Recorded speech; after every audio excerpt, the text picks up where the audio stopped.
नमस्ते दोस्तों, स्वागत है आप सभी का home science classes with Mohini ma'am में। आज की क्लास में भी हमारे 25 क्वेश्चन होंगे। कल हमने 25 सॉल्व किए थे और आज भी 25। और आज ये घटना चक्र का जो है हमारा लास्ट वीडियो होगा टेक्सटाइल का। ठीक है, टेक्सटाइल का लास्ट वीडियो होगा, मतलब कंप्लीट हमने आपको घटना चक्र टेक्सटाइल सॉल्व करा दिया है। आज का ये लास्ट होगा।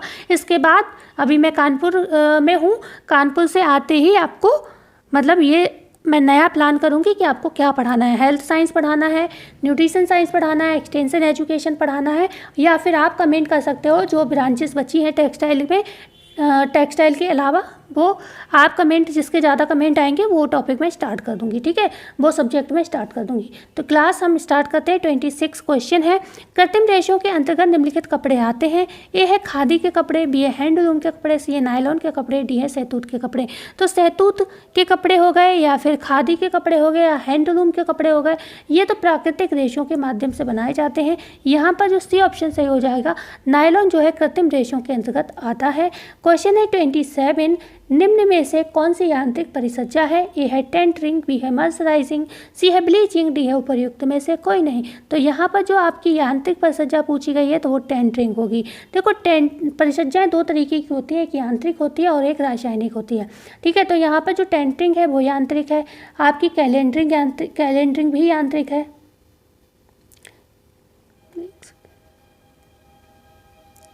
कैलेंडरिंग भी यांत्रिक है। ठीक है, कैलेंडरिंग के साथ साथ हो गया आपका मतलब नेपिंग हो गया, ये भी यांत्रिक है। साइजिंग हो गया, ये भी यांत्रिक है। साइजिंग है, ग्लेजिंग है, सारी ये यांत्रिक है जितने भी मैं बोल रही हूँ। सैंथोराइजिंग है, नहीं सैंथोराइजिंग जो है रासायनिक है। ठीक है, सैंथोराइजिंग भी यांत्रिक है, सैंथोराइजिंग भी यांत्रिक है। मर्सराइजिंग जो है मर्सराइजेशन है, और आपकी जो ब्लीचिंग है, मर्सराइजेशन, ब्लीचिंग, और उसके बाद मूथ प्रूफिंग, वाटर प्रूफिंग, ये सारे रासायनिक हैं। बकाया आपका जो अभी हमने बताया ये सारे यांत्रिक हैं।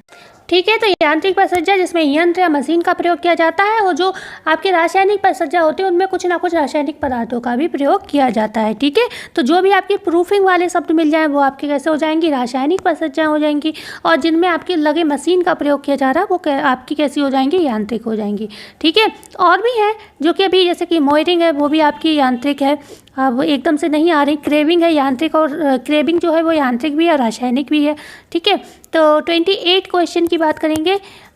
कपड़े को 10% कास्टिक सोडे में भींचकर 2 मिनट भिगोने की विधि को कहते हैं कार्बोनाइजिंग, बेटिक, मर्सराइजेशन, डी है पॉचमेंटाइजिंग। तो यहाँ पर भी सी ऑप्शन सही होगा, मर्सराइजिंग।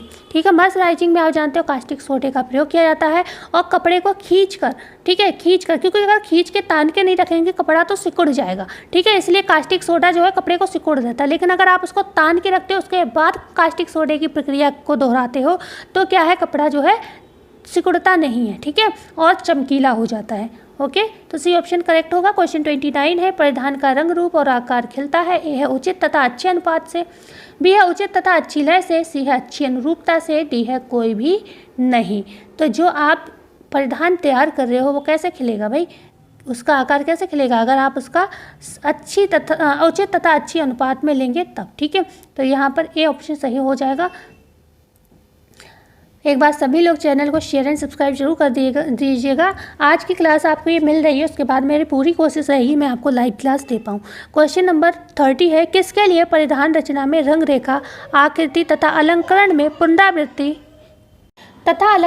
पुनरावृत्ति, स्तरीकरण तथा विकिरण का प्रयोग करना चाहिए? ए है संतुलन, बी है लय, सी है समानुपात, या डी है अनुरूपता।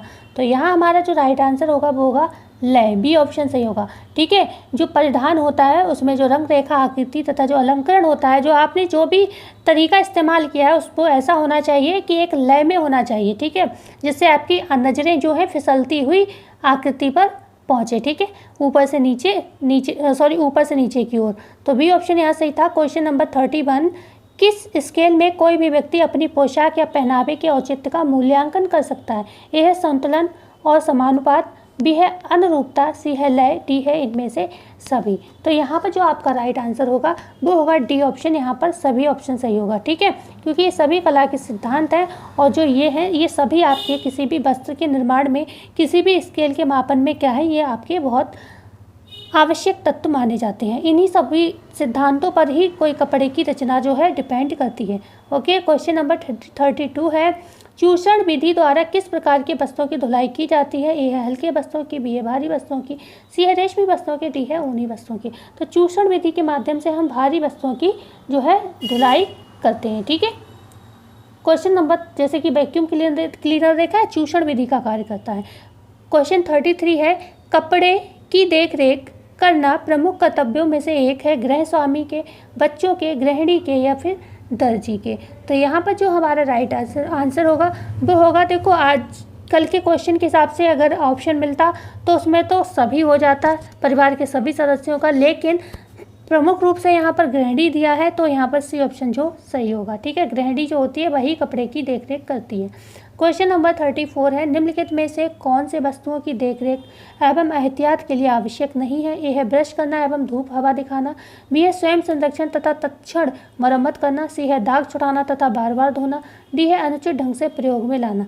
तो भाई सारी सही हैं, सारे एहतियात आवश्यक हैं। ब्रश भी करना सही है, धूप भी दिखाना सही है, संरक्षण करना भी सही है, मरम्मत भी करनी चाहिए, जैसे ही समझ कपड़े पे कहीं कोई दिक्कत हो तुरंत, तत्क्षण मतलब तुरंत उसकी क्या है मरम्मत करना।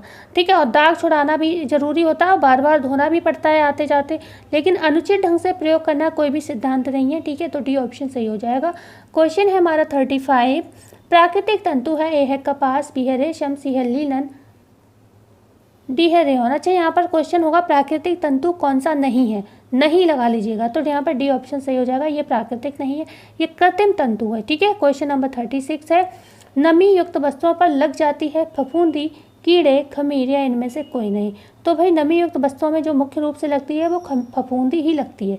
ओके, हालांकि यहाँ पर अगर और ऑप्शन होते तो डी उपरयुक्त तो सभी होता, लेकिन यहाँ पर क्योंकि ए ऑप्शन दिया है और डी दिया नहीं है ऐसा कोई भी ऑप्शन, तो आपको ए ऑप्शन ज़्यादा मतलब सही आंसर होगा ए ऑप्शन। क्वेश्चन नंबर 37 है, जल की कठोरता कितने प्रकार की होती है? ए है 4, बी है 2, सी है 3, डी है 5। तो स्थायी कठोरता और अस्थायी कठोरता दो तरीके की ये कठोरताएं पाई जाती हैं।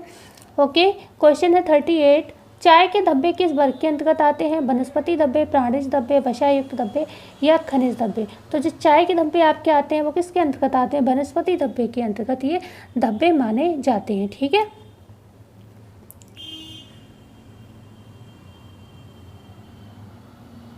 क्वेश्चन है 39, प्राणिज रेशा है, ए है नारियल, बी है रेशम, सी है लीलन, डी है सन। तो यहाँ पर प्राणिज रेशे की बात कर रहे हैं तो ऊन और रेशम दो ही हैं, तो रेशम यहाँ पर आंसर दिया है, तो बी ऑप्शन सही हो जाएगा। नारियल आप जानते हैं जो कोयर होता है वो है। ठीक है, वनस्पति है ये भी, लीलन भी वनस्पति है, ये तने से प्राप्त होता है, सन लीलन को ही कहते हैं, तो यहाँ पर बी ऑप्शन सही है। क्वेश्चन है 40, विनाइल क्लोराइड से बनता है डेक्रोन, नायलॉन, टेरिलीन या फिर ऑयलॉन। तो विनाइल क्लोराइड से क्या बनता है ये बताना है, तो यहाँ पर सी ऑप्शन सही होगा, ये टेरेलिन का जो है घोलक है ये। ओके, सी ऑप्शन सही हो जाएगा।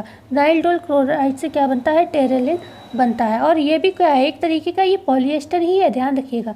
ठीक है, पॉलिएस्टर ही है ये, ध्यान रखिएगा, अलग नहीं है कुछ भी, टेरेलिन। ओके, बढ़ते हैं आगे। क्वेश्चन नंबर 41 है, रेशम की कीमत की विशेषताओं में कौन सी एक गलत है? यह उच्च तनाव सामर्थ्य और अति सूक्ष्म व्यास के कारण इसके वस्त्र हल्के बनते हैं, बी है इसका विशिष्ट गुरुत्व 2.5 होता है, सी है नमी जल्दी को सोखता है तथा अवशोषण क्षमता अधिक होने के कारण पहनने में आरामदायक होता है, डी है इसकी सूखी धुलाई द्वारा धुलाई करनी चाहिए तथा इस पर H2O2, ठीक है, H2O2 अथवा SO2 का ब्लीच का प्रयोग करना चाहिए। कौन सा आंसर यहाँ पर जो है आपका सही होगा? यहाँ पर H2SO4 होगा या तो हमारे हिसाब से। ओके, तो यहाँ पर जो होगा नहीं सही है, H2O2 और SO2 ब्लीच का प्रयोग करना चाहिए। ठीक है, क्योंकि यहाँ पर गलत ढूंढना है, तो यहाँ पर बी ऑप्शन सही, बी ऑप्शन जो है गलत होगा। क्यों? क्योंकि 1.25 होता है ना, 1.25 होता है विशिष्ट गुरुत्व रेशम का। ओके, यहीं पर रेयन की बात करें, लीलन की बात करें, कपास की बात करें, ये तीनों का ही गुरुत्व सेम होता है। क्या होता है? 1.52। ओके, तो यहाँ पर इन तीनों का सेम होता है और जो रेशम होता है उसका 1.25 होता है। ऊन का क्या होता है ये आप कमेंट में करेंगे, 1-2 आंसर आप भी बताइएगा। क्वेश्चन नंबर 42 है, धुलाई की विभिन्न विधियों में गलत है, हल्का दबाव डालकर, चूषण विधि, मशीन द्वारा, डी है पटक कर। तो भाई सब सही है, पटक कर कपड़े धोना सही नहीं होते, कपड़े पर प्रभाव पड़ता है, कपड़े खराब हो जाते हैं। तो हल्का दबाव देकर भी वस्त्र धोए जाते हैं, इससे रेयॉन का वस्त्र हल्का दबाव देकर ही धोए जाते हैं। चूषण विधि से भी, मशीन से तो हम हर तरीके के कपड़े धो लेते हैं, पर डी ऑप्शन यहाँ बिल्कुल गलत है। क्वेश्चन है 43, चिकने अवशोषक विधि में प्रयुक्त नहीं होते, फ्रेंच चौक और मुल्तानी मिट्टी, पाउडर मैग्नीशिया, पेट्रोल या मूंग का आटा। तो आप बात कर रहे हैं किसके, अवशोषक विधि की बात कर रहे हो, तो यहाँ पर कोई घोलक दिख रहा है आपको, सी ऑप्शन, पेट्रोल क्या है, घोलक है, तो यही सही आंसर होगा। भाई घोलक का प्रयोग क्यों करोगे, जब अवशोषक पदार्थ की बात हो रही है तो यहाँ पे फ्रेंच चौक और मुल्तानी मिट्टी का प्रयोग करोगे, पाउडर मैग्नीशिया का प्रयोग करोगे, मूंग का आटा का प्रयोग करोगे, लेकिन अब चिकने अवशोषक विधि में हम पेट्रोल का प्रयोग नहीं करेंगे क्योंकि ये लिक्विड है। ओके, ये सॉल्वेंट है, घोलक है। क्वेश्चन है 44, प्रधान की शैली कैसी होनी चाहिए, जीवन शैली से मेल खाती हुई, बी है विवाह के अवसर पर श्वेत वस्त्र, सी है शोक अवस्था में मूल्यवान एवं सुंदर वस्त्र, डी है बिना आस्तीन के ब्लाउज तथा फ्रॉक। तो यहाँ पर ए ऑप्शन सही होगा, जीवन शैली से मेल खाते हुए ही वस्त्र हमेशा अच्छे लगते हैं।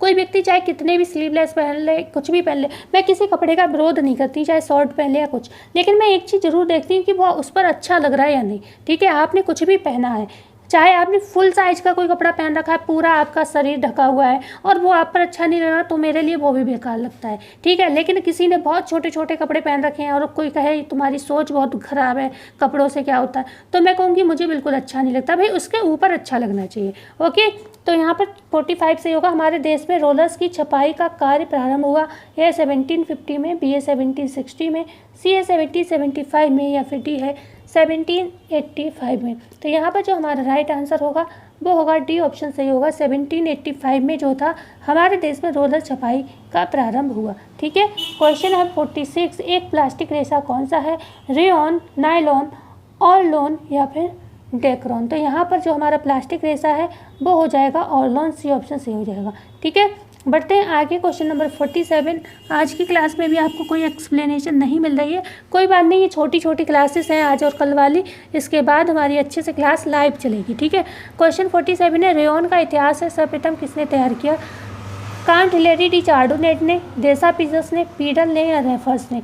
तो यहाँ पर हमारा कौन सा ए ऑप्शन सही होगा, कांट हिलेरी डी चार्डोनेट ने रेयॉन का इतिहास जो है सबसे पहले तैयार किया। क्वेश्चन है 48, नहाने का सबसे अच्छा साबुन वही होता है जिसमें क्षार की मात्रा अधिक प्रयोग किया गया हो, बी है क्षार की मात्रा का कम प्रयोग किया गया हो, सी है जिसमें क्षार की मात्रा का प्रयोग ना किया गया हो, डी है उपर्युक्त सभी गलत है। तो यहाँ पर जो हमारा सबसे सही राइट आंसर होगा वो होगा बी ऑप्शन, जो नहाने का साबुन होता है उसमें क्षार की मात्रा तो हो लेकिन कम हो। ठीक है, कम प्रयोग किया गया हो, तो बी ऑप्शन हमारा सही हो जाएगा।